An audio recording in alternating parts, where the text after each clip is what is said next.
اب گناہ کی ایک عادت ہے کہ جب انسان چھپ کے گناہ کرتا ہے تو وہ چاہتا ہے کہ گناہ کو چھپائے، لیکن اگر کسی کا گناہ ہائی لائٹ ہو جائے اور وہ بدنام ہو جائے ایک دفعہ، پھر وہ گناہ پہ جری ہو جاتا ہے. وہ کہتا ہے عزت تو ویسے ہی تیل ہو گئی ہے، اب کھل کے کرو. اسی وجہ سے گناہ کو کیا حکم دیا جاتا ہے؟ چھپایا جائے. کسی کو گناہ کرتے ہوئے دیکھا، کیا کر دو اس کو؟ بولو بھائی، چھپا دو، تاکہ یہ عزت کے خوف سے کم از کم گناہ سے بچے. وہی میں نے بیان کیا تھا نا ابھی، وہ جو نیب کے اس کا گناہ اچھال دیا، تو کیا ہوتا ہے ایسے میں؟ تو آدمی کی عزت گئی. وہ کہتا ہے اب عزت تو چلی گئی ہے، لوگوں میں مشہور تو ہو گیا کہ میں خراب آدمی ہوں. میرے ایک دوست تھے، ان کی صحت بہت خراب تھی، ان کا انتقال ہو گیا، اللہ مغفرت کرے. بالکل ایسے نا جوان ہو کے ہڈیوں کا ڈھانچہ بالکل، تو جوان تھے مگر صحت خراب ہو گئی، یا فزیک یعنی وہ ان کی بناوٹ ہی ایسی تھی.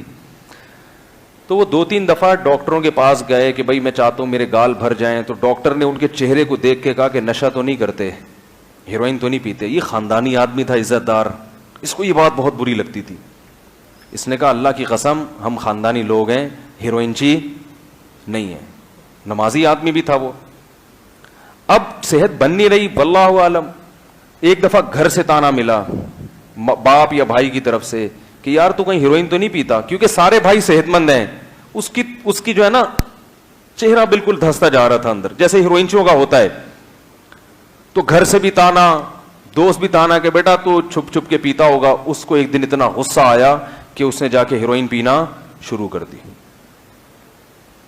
مجھے اس نے بتایا، کہہ رہا ہے میں اللہ کی قسم میں نے کبھی ہیروئن کو ہاتھ نہیں لگایا، لیکن یہ لوگوں کے تانے اور بار بار سوال کی ہیروئن تو نہیں پیتا، اس نے مجھے احتجاج پہ مجبور کر دیا کہ میں پی کے دکھاؤں گا. وہ خیر چھوڑ دی تھی اس نے، اب اس کا انتقال ہو گیا، اللہ مغفرت کرے.